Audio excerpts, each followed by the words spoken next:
سعی کنیم خودمون رو تو این ینصبون لهذا الطف بیشتر وارد کنیم.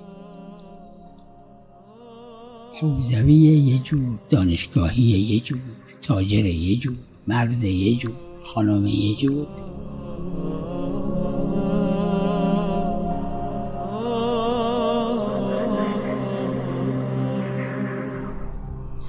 همین امروز میتونن خورده دنیا رو پر حسینیه کنن.